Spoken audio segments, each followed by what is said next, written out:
Capitaliser sur les voyageurs, c'est l'ambition des zones de transit. Des zones de transit devenues des lieux d'expérimentation, mais aussi des lieux de vie et de rencontres selon cette étude de Precepta. C'est le sens du développement des nouvelles offres de commerce, comme par exemple des boutiques traditionnelles ou des food trucks. C'est également le sens des nouveaux services proposés, pharmacie, cordonnerie ou crèche notamment. En réalité, les gestionnaires d'aéroports, gares, aires d'autoroute et autres stations de métro n'ont pas le choix.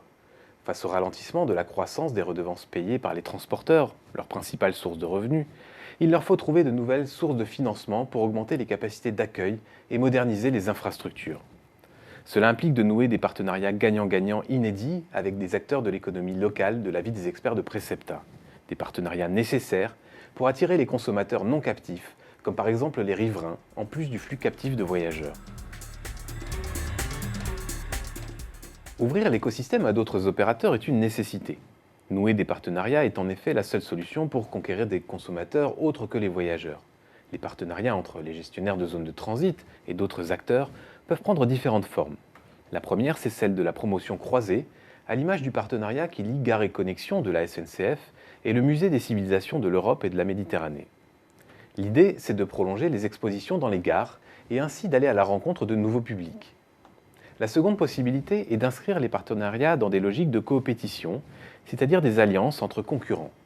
Un gestionnaire de zone de transit peut en effet avoir tout intérêt à se rapprocher d'une zone commerciale concurrente, comme par exemple une galerie marchande ou un centre commercial pour développer une offre complémentaire de commerce et de services. À ce titre, les acteurs du tissu économique local sont les mieux placés pour compléter l'offre des zones de transit.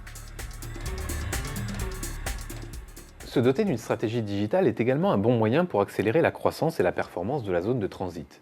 Les gestionnaires doivent alors avoir 3 objectifs en tête pour guider leur action. Le premier, c'est de surfer sur la vague porteuse du e-commerce pour déployer des services innovants et monétisables. En clair, il leur faut créer une plateforme marchande pour concevoir de nouveaux parcours d'achat. Le deuxième objectif, c'est de développer des hubs numériques d'interaction sociale et marchande entre les voyageurs. Les gestionnaires peuvent ainsi imaginer une plateforme collaborative permettant aux voyageurs d'entrer dans des logiques de partage. Enfin, l'Internet des objets et la data permettent d'optimiser les modèles existants des opérateurs. Je veux dire qu'ils permettent, entre autres, d'automatiser les process de façon intelligente ou encore d'améliorer la connaissance client. La data science ouvre en effet de nouvelles opportunités en matière d'aménagement des zones commerciales ou encore des services personnalisés pour les usagers.